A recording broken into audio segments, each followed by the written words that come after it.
faut bien le dire, les cursus proposés ne sont pas toujours en cohérence avec les besoins des individus, surtout quand ils sont un peu en difficulté. UTOP leur ouvre de nouvelles perspectives.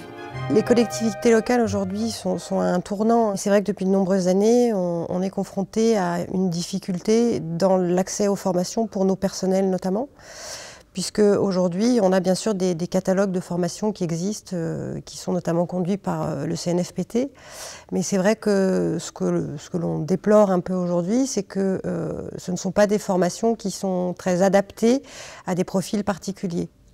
Deuxième point, aujourd'hui, on a dans le cadre des missions de nos agents des difficultés dans les calendriers de formation qui sont proposés. Et puis la troisième difficulté que nous avons aujourd'hui, qui s'impose et aux agents et aux élus, c'est bien sûr l'inflation d'un cadre réglementaire et législatif qui fait qu'aujourd'hui on est dans un environnement qui est en constante mutation et qui nous impose d'avoir des formations qui soient sans cesse réactualisées. C'est pas toujours simple pour nous les dirigeants d'entreprise de trouver des formations numériques adaptées aux besoins de nos employés. UTOP m'apporte des solutions, en simplifiant considérablement le process. Le processus formation dans l'entreprise tombe toujours assez mal, donc on a deux niveaux de difficulté. Le temps dédié à la formation doit être minimal, d'une part, et d'autre part, aujourd'hui on constate qu'entre les déplacements, les coûts d'hébergement que l'on a dans des cycles de formation, ces postes sont relativement importants.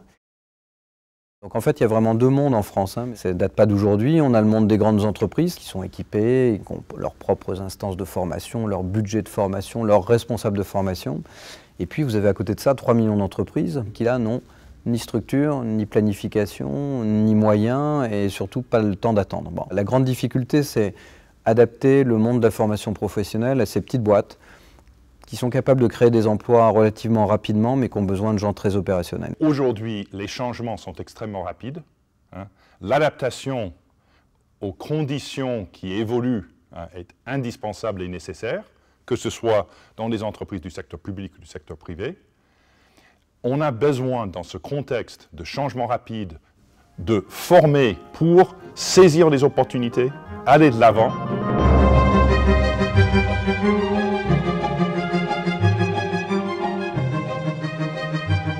Le projet UTOP est arrivé à un moment où nous avions une volonté de développement de formation en ligne à travers le numérique. Et donc UNIT, qui portait le programme UTOP, nous a proposé d'être acteur de ce programme UTOP.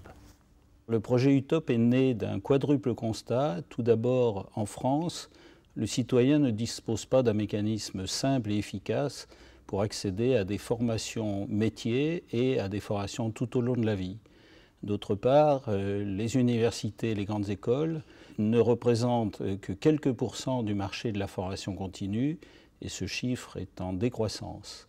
Enfin, il n'y a pas d'université ouverte en France comme il y en a dans d'autres pays, Angleterre, Italie, Espagne.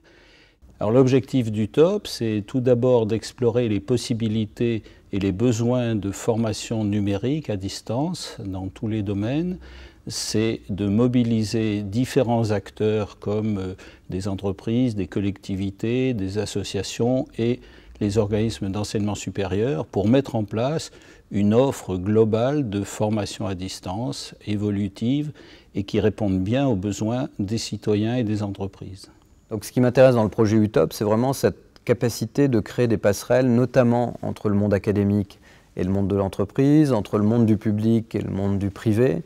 Voilà, c'est-à-dire de créer cette espèce de lien qui a eu beaucoup de mal à s'établir en France, où on a quand même deux mondes qui ont tendance à se méfier l'un de l'autre, s'observer avec une forme de méfiance, voire parfois pire. Donc je pense que là, voilà, il y a une opportunité fantastique de créer une passerelle, de montrer qu'on a besoin les uns des autres. Si ça m'arrive d'utiliser les cours d'autres collègues, bien sûr. Mais attention, je suis ravi quand les miens sont intégrés à d'autres formations numériques. C'est un peu ça l'esprit UTOP. Grosso modo, aujourd'hui, le numérique, c'est même plus une opportunité, c'est une obligation. Cette génération ne saura fonctionner que comme ça. Aujourd'hui, ils ont vécu toute leur adolescence avec ça. C'est leur point de référence, donc ça a à peu près tout structuré dans leur esprit. Même chose quand ils vont arriver dans une entreprise. On ne va pas comprendre comment cette génération collaborative, horizontale, se voit tout à coup dans une structure pyramidale où il faut obéir au chef parce qu'il a 10 ans de plus que vous, qui lui-même obéit à quelqu'un qui a 10 ans de plus que lui.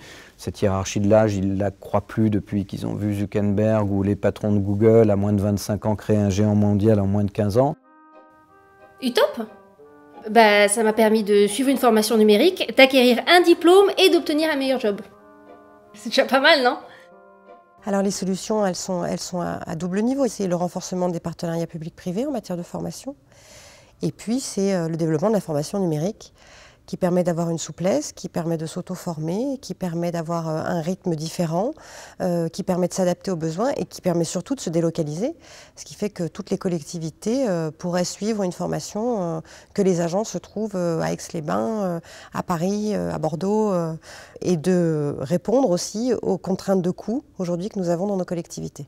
Et des technologies numériques permettent effectivement de personnaliser l'information et la formation qui est transmise, permettent un accès facile à l'information pour l'apprenant, permet aussi un accès à la formation par des personnes qui sont dans des situations d'empêchement à cause de la distance, de la géographie.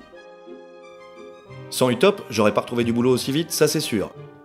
Leur formation et l'accompagnement qui va avec, c'était carrément inespéré pour moi. Faut que j'y aille, je vais être en retard.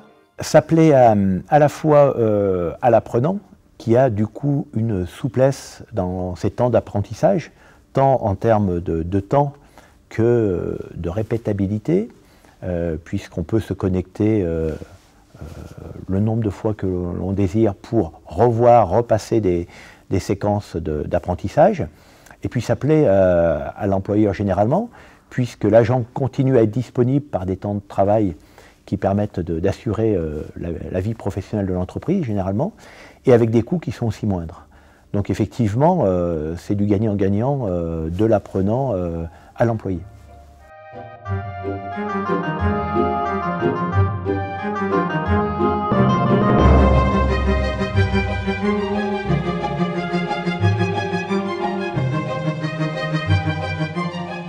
Donc le défi d'Utop, c'était de faire collaborer étroitement d'abord les 24 partenaires du projet et puis plus de 100 partenaires extérieurs, des entreprises, des collectivités. Et pour ça, on a mis en place ce qu'on appelle notre place de marché. C'est un mécanisme qui permet à l'un des partenaires d'afficher une envie de développer un nouveau projet et à tous les autres partenaires de réagir, par exemple en disant « je suis prêt à collaborer » ou bien « j'utiliserai les résultats de ce projet lorsqu'il sera terminé ». Utop, c'est déjà plus de 40 formations numériques sur des thématiques variées, donnant l'accès à des certifications et des diplômes reconnus par le monde économique. Donc le digital, ce n'est pas une opportunité, c'est une obligation. Maintenant, il faut voir comment l'insérer dans la formation. Comment former ceux qui vont devoir s'en servir. Ce n'est pas en leur donnant des tablettes, c'est en changeant la pédagogie, ce qui est complètement différent. Donc la pédagogie vient d'abord, les outils viennent après, c'est juste un moyen de transmission. Mais il faut d'abord former les hommes. Tant qu'on n'aura pas formé les hommes, il ne se passera strictement rien. Donc former les gens, les verser dans une nouvelle pédagogie, dans un nouveau rôle, parce que forcément quelqu'un qui utilise une nouvelle technologie n'est plus le prof sur son estrade avec des gens un peu asservis qui écoutent humblement. Bon, ça c'est terminé, donc du coup c'est un rôle collaboratif, c'est un échange beaucoup plus fort, enfin c'est une transformation majeure et à mon avis sur cet aspect-là elle est super positive parce que ça fait des gens plus responsables, qui collaborent en mode projet, qui sont tous aussi importants les uns que les autres et plus une espèce de truc à deux strates où il y a celui qui sait tout mais qui souvent ne sait plus rien parce qu'il répète la même chose depuis 20 ans sans se remettre en cause. Et puis de l'autre côté, des gens dont ils voient que une vérité d'hier n'est plus celle de demain parce que les technologies évoluent à toute vitesse. Bon, voilà, donc grosso modo, l'enjeu il est là, mais il est autant sociétal que vraiment technologique. Oui.